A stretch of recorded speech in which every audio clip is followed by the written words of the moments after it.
Dad didn't lower his voice when he said it. He pushed the envelope across the table like a trophy and told me, "We gave your wedding fund to your sister. She deserves a real wedding." The room froze. My mother nodded. My sister smiled. I didn't cry, I just looked at my fiancé.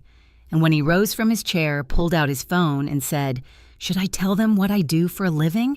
That smile disappeared so fast it felt like someone cut the power. But the truth didn't begin at that table. I grew up in a house where love always had a spotlight, and somehow it never landed on me for long. My parents believed in achievement the way some families believe in religion, measured, displayed, worshipped. The dining room walls were proof. Every frame held a milestone from my sister's life, her debate, trophies, her college acceptance, her first promotion. My memories lived in the shadows between those frames, quiet and uncelebrated. I learned early how to move through that house without expecting much. I kept my head down, built a small career of my own as a freelance designer, and pretended I didn't notice how often conversations drifted back to the daughter who made them proud. It wasn't jealousy, it was the ache of being half visible in the place that raised me. The only one who saw me fully was the woman who lived just across the hall from my childhood room, my grandmother. She'd press warm cookies into my hands and say the sweetness was for balance, because the world wasn't always fair. She gave softness to a life that often felt like sandpaper.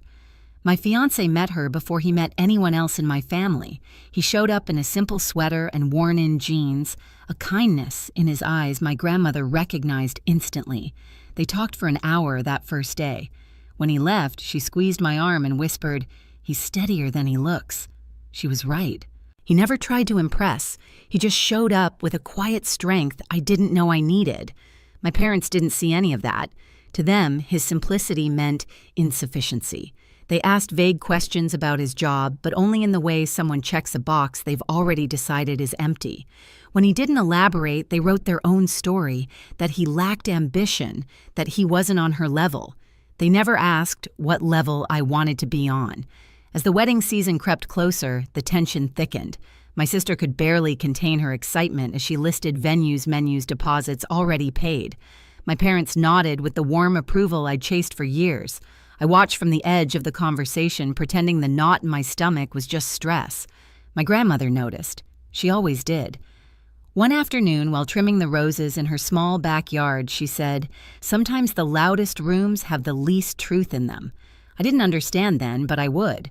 Everything, the favoritism, the imbalance, the cracks in our family was leading to that Sunday dinner. The night my fiancé stood up and the truth finally stepped into the light. The weeks after that dinner tightened around me like a slow, deliberate squeeze. Every conversation in my family circled back to my sister's wedding, her venue tours, her dress fittings, the deposits she'd confidently placed. My mother repeated the phrase, "a real wedding," so often it began to sound like a judgment carved into stone. I tried to let it wash over me, but each mention felt like another small hand pushing me out of my own life. My father didn't help. He'd glance at my fiancé with the polite smile people use when they're sure they're being generous. "Stability matters," he said once, stirring his coffee like the rhythm steadied him. "You two should think carefully before making commitments you can't sustain." It was framed as advice, but the message was clear. He didn't believe we could stand on our own. He didn't believe I could build anything lasting with a man who didn't parade his accomplishments. My sister absorbed all of this with a bright, oblivious joy. She'd sit on the couch describing floral arrangements, her excitement spilling over while my parents leaned in, hanging on every word. I stayed quiet, hands folded in my lap, wondering how a family could make room for one daughter so effortlessly and leave the other pressed against the walls. The turning point came at the airport. My grandmother had been invited, or at least we believed she had to join them on a short celebratory trip. She dressed carefully that morning, smoothing her blouse with a hopefulness that made my throat tighten. But at the check-in counter, the agent frowned, typed a few times, and said, "There's no reservation under her name." My parents exchanged quick glances, the kind that last only a second, but say everything. My sister stared at her phone. My grandmother's hand trembled slightly as she adjusted her bag strap. Maybe there's a mistake," she whispered. But there wasn't. There was never a seat for her. She wasn't part of their plan. Humiliation settles differently when it lands on someone you love. It's heavier, more personal. I felt it hit me like a physical weight. My parents offered excuses, mix-ups, misunderstandings, oversights, but none of them reached her eyes. She simply nodded, thanked the agent, and stepped aside with a dignity sharper than any apology they could offer. I stood next to her silent. I didn't cry then either. I just looked at my fiancé. The airport noise faded a hum behind us. Something in his expression changed, quiet anger, steady purpose. And that was the moment I knew. This wasn't a mistake. This was a plan. My grandmother didn't say a word on the drive home. She sat straight, hands folded in her lap, staring out the window as the city blurred by. Every few minutes she gave a small nod as if agreeing with a thought only she could hear. When we pulled into her driveway, she thanked us with a soft smile that cracked something in me. She moved slowly, carefully, as though her disappointment weighed more than her bones could carry. Inside the house smelled like lavender and old books. She went straight to the garden door, opened it, and stepped onto the small patio. I watched from the threshold as she knelt among her roses, touching each stem as though apologizing for having left them even just for a morning. The quiet around her felt fragile, like a room where someone had just received bad news but hadn't said it out loud. When she finally spoke, her voice was steady. "They didn't forget me, Anna. They decided I wasn't necessary." She pulled a wilted leaf from a stem, her hands gentle. People reveal themselves in small choices. That was a choice. I sat beside her knees in the dirt. I didn't try to defend anyone. There was nothing left to defend. Later that evening, while she brewed tea, I opened my laptop. A familiar thought dragged me forward. Someone needed to protect her, even if that someone had never been me before. I searched everything I could find about financial mistreatment of elders. The more I read the definitions, the red flags, the examples, the more a painful clarity settled. It wasn't just the forgotten ticket. It was the way my parents talked about her savings, the way my sister joked about reallocating resources, the way decisions were made around her instead of with her. All the pieces slid quietly into place. When Liam walked in, he paused behind me, reading over my shoulder. "You think they've crossed that line?" he asked softly. "I think they erased it long ago." My voice surprised me. It wasn't shaking. It wasn't unsure. He rested a hand on my shoulder, grounding me. "Then we don't wait for them to do it again." The next day, we met with someone who specialized in protecting older adults. She listened carefully, asked precise questions, and didn't flinch when I described the airport. When she outlined our options, the room seemed to shift. The power I'd felt slipping away for years snapped back into place, quiet but solid. By the time we left her office, the plan was set. And when my family returned from their perfect trip, they wouldn't walk into a warm welcome. They would walk into consequences. They landed on a Thursday afternoon, rolling their luggage through the arrivals hall with that breezy confidence of people who believe the world will always bend toward them. My parents looked relaxed, sun-warmed, chatting about restaurants they liked. My sister walked slightly ahead, scrolling through photos on her phone, probably already planning which ones to post. They didn't expect anyone to be waiting. But Liam and I stood at the end of the railing, and beside us was the attorney, calm, collected, holding a folder thick enough to make my father's smile flicker before he even reached us. My mother slowed first. "Anna, what are you doing here?" My grandmother stepped forward from behind us. She'd insisted on coming not out of anger, but because she wanted to be present, wanted her voice to matter for once. She wore a navy cardigan and held her purse carefully in front of her as though bracing for impact. My sister's eyes darted from me to the attorney. "What's this?"